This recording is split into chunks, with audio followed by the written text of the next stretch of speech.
হয়, মোৰ নাম শ্ৰীযুত ৰজনী চেতিয়া।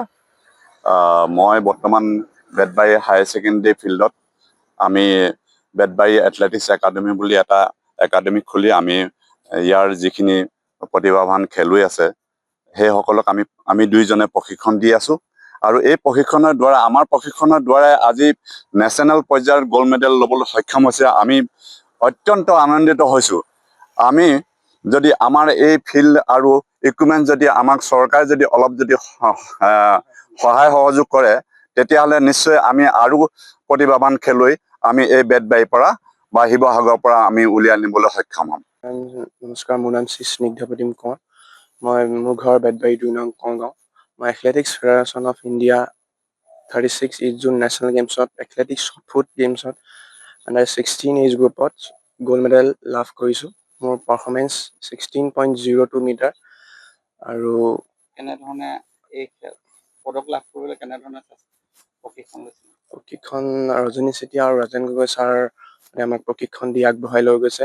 তেওঁলোকে আমাক দিন ৰাত একেৰাহে প্ৰেক্টিচ কৰাই আগবঢ়াই নি আমাক সকলো দিশে দেখাই, কোনটো ভাল কোনটো বেয়া দেখাই মেলি তেওঁলোকে আমাক আগবঢ়াই লৈ গৈছে। আৰু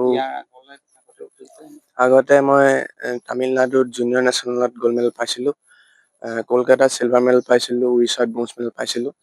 আৰু আশা কৰোঁ যাতে ছাৰহঁতৰ প্ৰশিক্ষণৰ আণ্ডাৰতে মই কৰি মেলি এছিয়ান গেমছ খেলিবলৈ বা ইণ্ডিয়াক ৰিপ্ৰেজেণ্টিং কৰিবলৈ মই আশা ৰাখিছোঁ। ধন্যবাদ।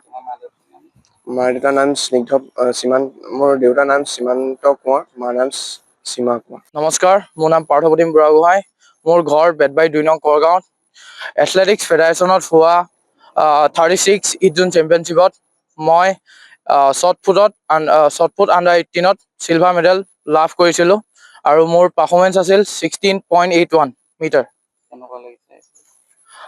ভাল লাগিছে পদক লাভ কৰি। আগলৈও যেন এনেকৈ আনি থাকিব পাৰোঁ।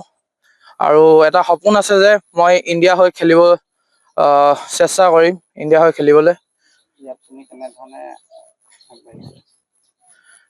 ইয়াত ৰজনী চেতিয়া ছাৰ আৰু ৰাজেন ছাৰৰ লগতে প্ৰেক্টিচ কৰি মই আগবাঢ়ি আহিছোঁ। যিকোনো খবৰৰ বাবে যোগাযোগ কৰক 7099017330 লগতে 7099017110 নম্বৰত।